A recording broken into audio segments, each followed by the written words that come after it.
Genesis chapter 2. Thus the heavens and the earth were completed in all their vast array.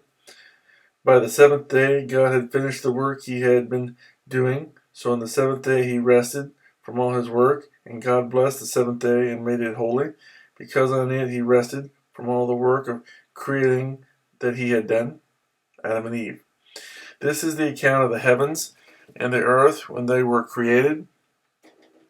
When the Lord God made the earth and the heavens, and no shrub of the field had yet appeared on the earth, and no plant of the field had yet sprung up, for the Lord God had not sent rain on the earth, and there was no man to work the ground, but streams came up from the earth and watered the whole surface of the ground. The Lord God formed the man from the dust of the ground, and breathed into his nostrils the breath of life, and the man became a living being. Now the Lord God had planted a garden in the east, in Eden, and there he put the man he had formed. And the Lord God made all kinds of trees grow out of the ground, trees that were pleasing to the eye and good for food.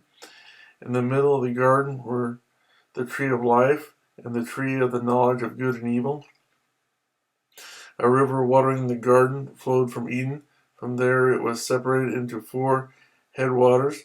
The name of the first is the Fishon. It winds through the entire land of Havilah, where there is gold. The gold of that land is good. Aromatic resin and onyx are also there. The name of the second river is the Gihon. It winds through the entire land of Cush. The name of the third river is the Tigris. It runs along the east side of Ashur. And the fourth river is the Euphrates. The Lord God took the man and put him in the Garden of Eden to work it and take care of it.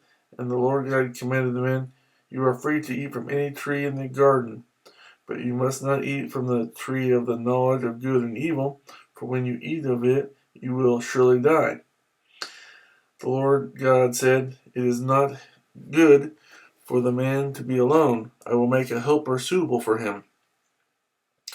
Now the Lord God had formed out of the ground all the beasts of the field and all the birds of the air. He brought them to the man to see what he would name them, and whatever the man called each living creature, that was its name. So the man gave names to all the livestock, the birds of the air, and all the beasts of the field. But for Adam no suitable helper was found. So the Lord God caused the man to fall into a deep sleep, and while he was sleeping he took one of the man's ribs and closed up the place with flesh.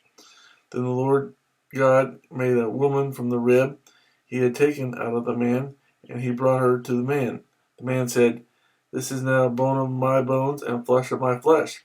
She shall be called woman, for she was taken out of man." For this reason a man will leave his father and mother and be united to his wife, and they will become one flesh. The man and his wife were both naked, and they felt no shame.